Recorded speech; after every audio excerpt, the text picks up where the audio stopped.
WNST, like the Terps and the Caps, and of course our Steve Bisciotti press conference on Tuesday.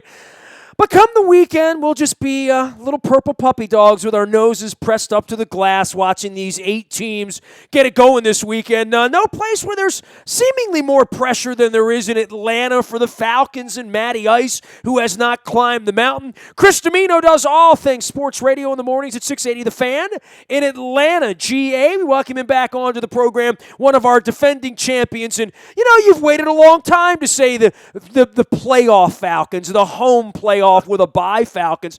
It's turned up a little bit. It's ratcheted up for expectations, I think, down there, right? Yeah, look, what happened is the hot start last year got everybody going, well, look, Dan Quinn in his first year and all of this is working well, then it collapsed. And then this year it was the let's see. Did anybody think? Look, I don't know what you're supposed to look at a schedule in August and be able to glean from it, but it was the toughest schedule in the NFL before they played it down this season. So I didn't think anybody thought it was going to be 11 wins. I certainly didn't think anybody thought it was going to be a 2 seed and a week off, but that's what it turned out to be. So now they deal with the pressure of raising the bar themselves. It's you're 0-0, and that's the good news. I don't think anybody in the NFC is better than this team. You can certainly say a couple of teams might be as good, but I don't think there's anybody better. So are the expectations, so are the risk-reward part of, as you mentioned, more than anything else, Matt Ryan with a 1-4 playoff record coming into this game on Saturday afternoon. Well, I think the one thing we would always say about these games is that, the home teams always have the week off, and they were hot during the season, but every team that gets there, including Seattle, they looked great last weekend. Well, all the teams that won looked great last weekend because they annihilated the competition.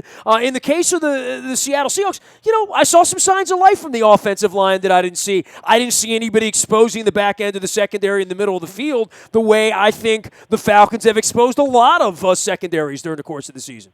Well, look, here's what I know. Seattle is not as good as they were a few years ago, and there's no crime in that, but they're just not as good as they were a few years ago. The best unit of the 4 is the Atlanta Falcons offense, because over the course of 16 games, they've proven to be the best unit of the 4 that they're going to trot out. I would have told you it might have been a push with Seattle's defense a few years ago, the year they won the Super Bowl, but they're not as good right now. And they exchanged Earl Thomas out, Cam Chancellor back. It was the other way around for the game in Week 6. I'm not going to call it a push because everything is fluid, but it certainly is interesting that one of their DBs, a really good one, gone again in this game, and I do think that's advantage to the Atlanta Falcons. I think the one other thing, too, about being at home, and you can see the home numbers, the one thing that I always thought, and Seattle's kind of interesting in this case because Dan Quinn, coming from Seattle, he told me something the day he got here, and he said it every day since.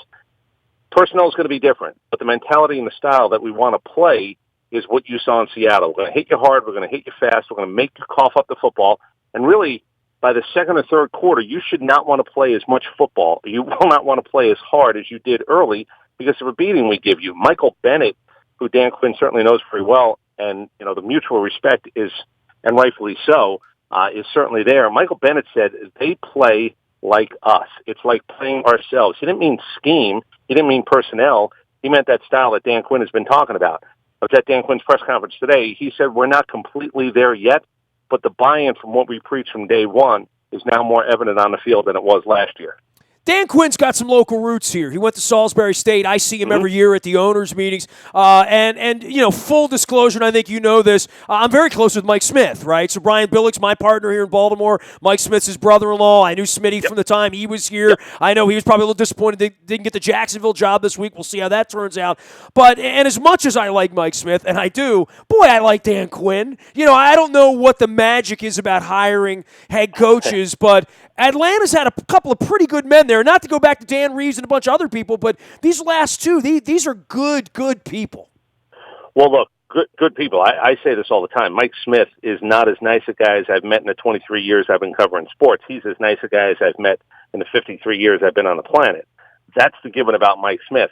Dan Quinn's really interesting because I worked with a couple of guys in our station, and certainly when you go 8-8 last year, but after you start the way they did, a lot of people said, Dan Quinn, king of the broisms. It's more about sort of emotion than it is about substance. And I said, look, you guys are off on this.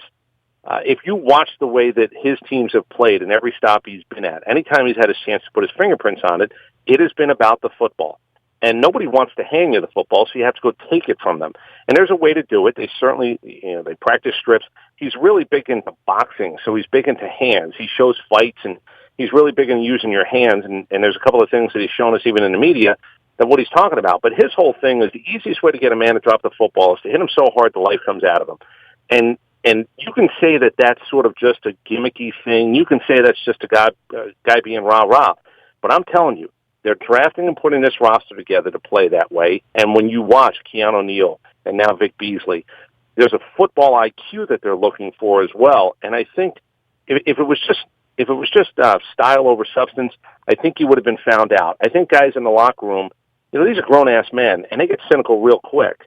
They love the way that he preaches how to play football. Now, is there a shelf life if it's so over the top that it becomes goofy? Yeah, but I don't think it's that. I think Dan Quinn would knock you on your ass just as soon as he would have a player knock a guy down on Sunday, and I mean that it's legit. It's not fake. It's not faux. This is who he is. And the guys that I work with who sort of thought that way, I said, you better rethink it, because this guy is building with a purpose, and the purpose is to be the team that when you play them this Sunday, you're never going to win the game next week because you're so beat up. That's his ultimate goal around here. Not a lot of guys sort of left over, right? And when I mean, you'll see Matt Ryan, you'll see Julio Jones, you'll see Babineau, a couple guys. Yeah. But let me just say this: the Alex Mack thing.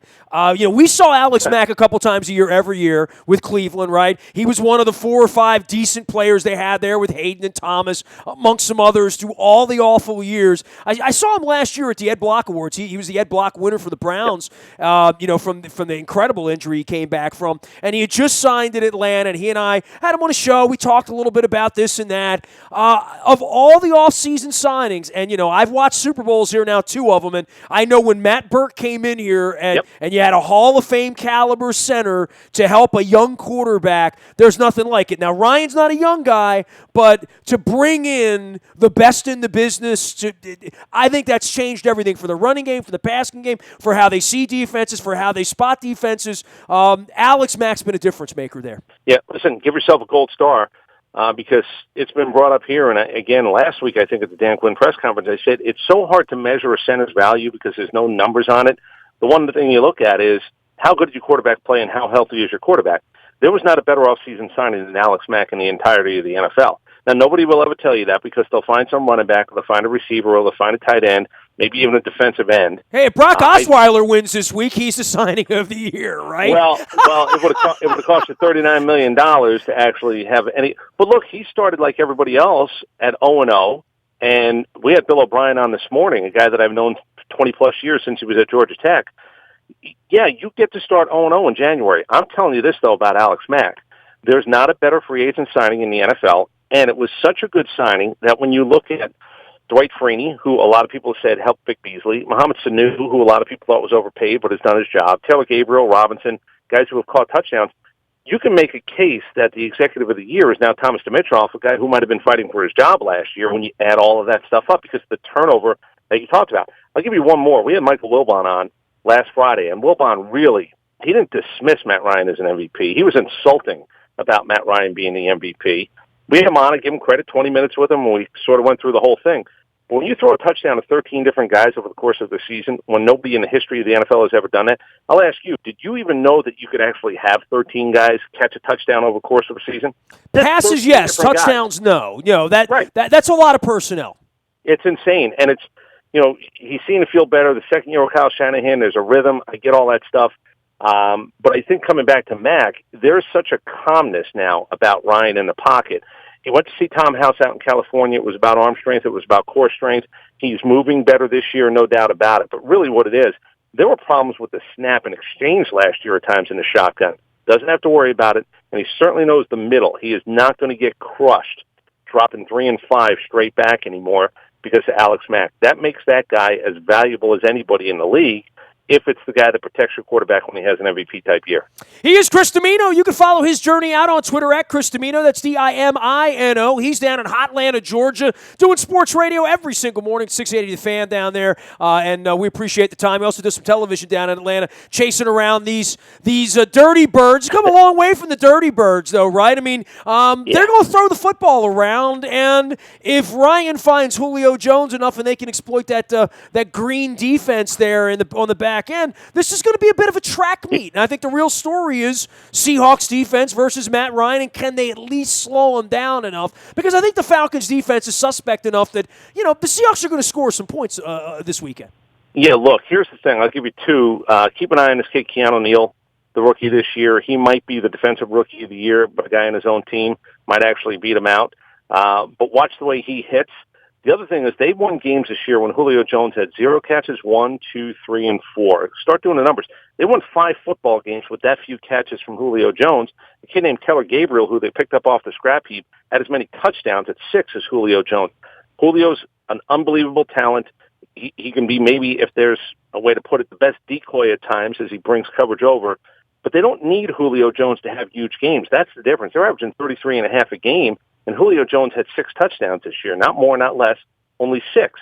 I think the other thing is I think Seattle's going to have to play point for point with this team, and I don't think they could do it. They ran the football last week, but Rawls had 56 total yards rushing the 3 games before that. So did they find the magic, or did they actually just have a good matchup, or did they get lucky-ish? The Falcons' defensive problems, it's this more than anything else. Their red zone efficiency was really bad this year. The percentage of scoring that happened in the red zone possessions for the opposition was way too high. You got to fix that number. Now, over the last 6 games, they gave up 8 fewer points.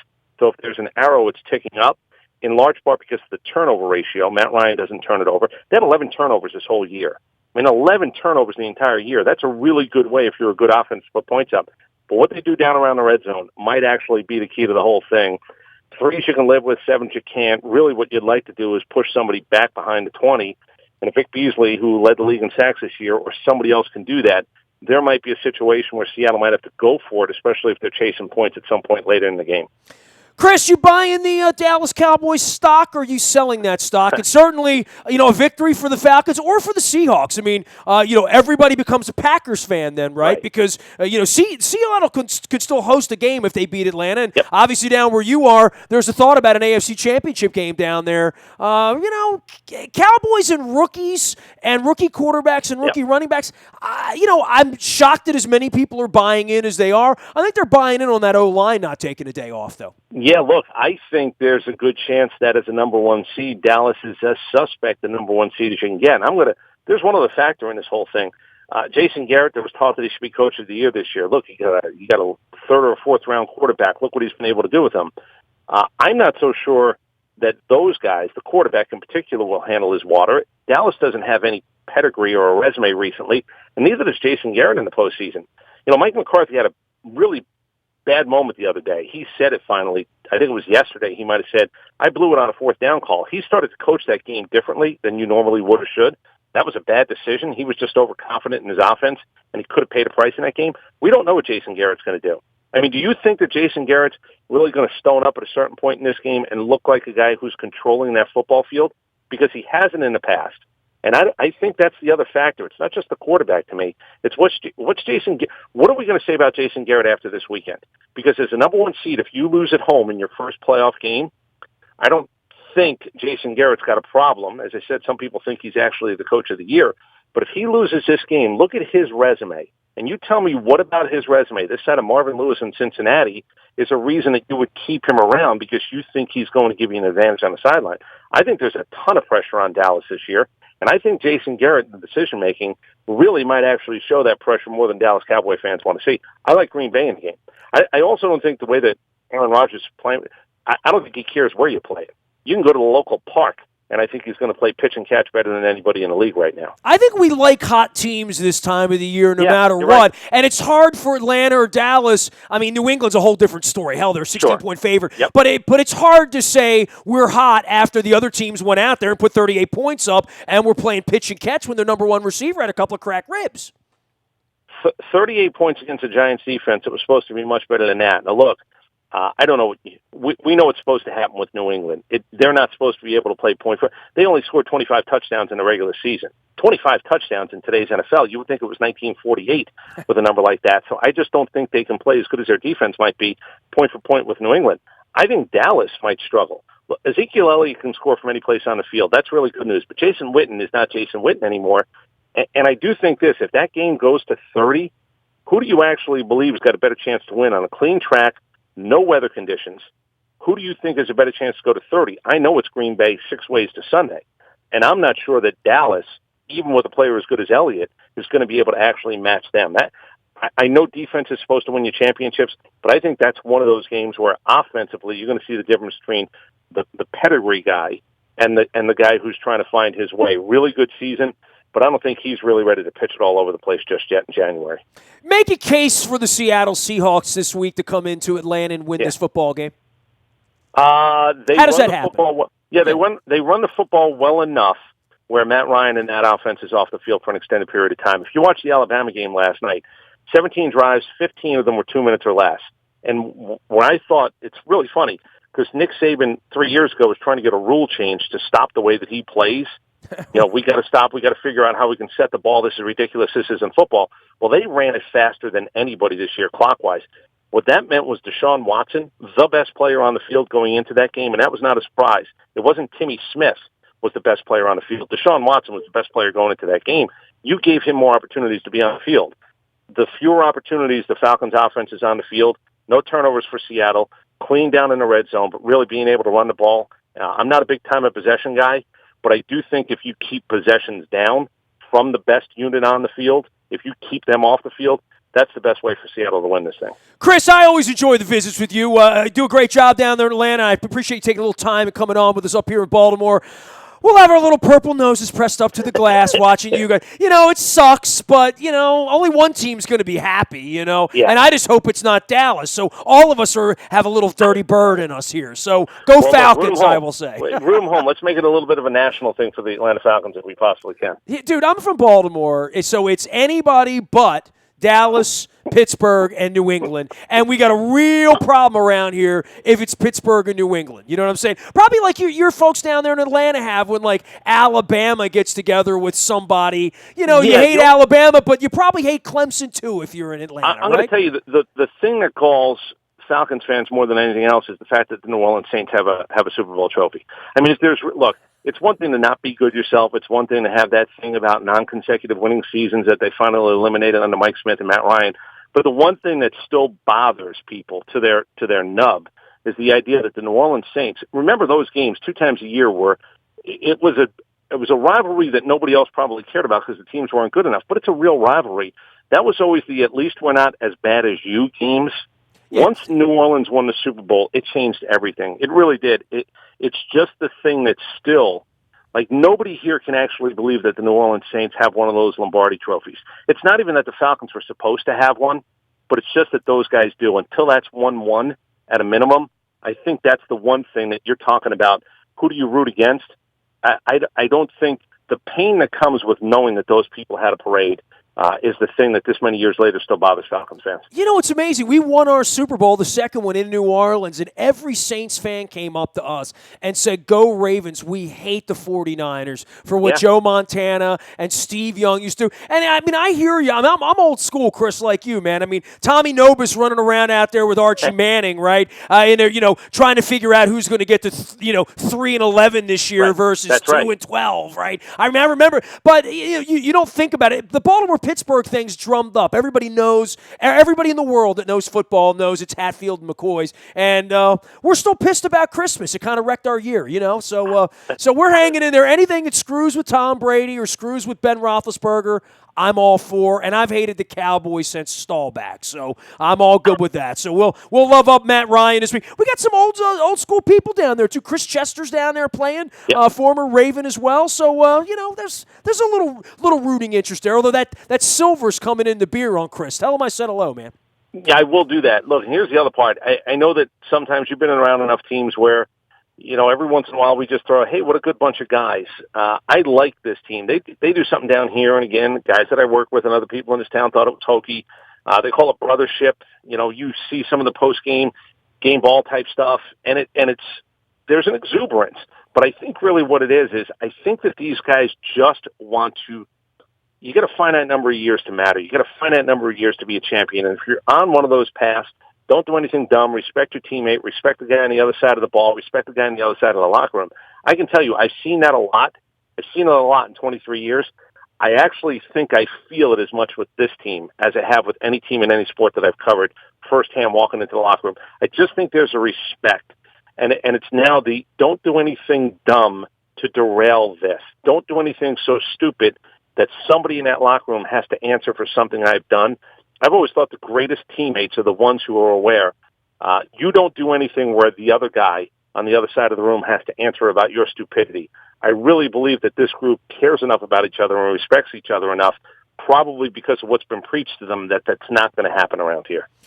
Hey, great having you on, Chris. Good luck, man. We'll be watching Saturday afternoon. Appreciate it. I'm not a Seahawk hater, but I want to see somebody beat Dallas. That's for sure. And hey, if it goes well 2 weeks from now, I'll see you down in Houston. I'll be there all week, man. Perfect. All right, look forward to it. See you, Chris. Chris Dimino down in Atlanta, Georgia, doing sports radio. You can follow him at Chris Dimino. That's Dimino.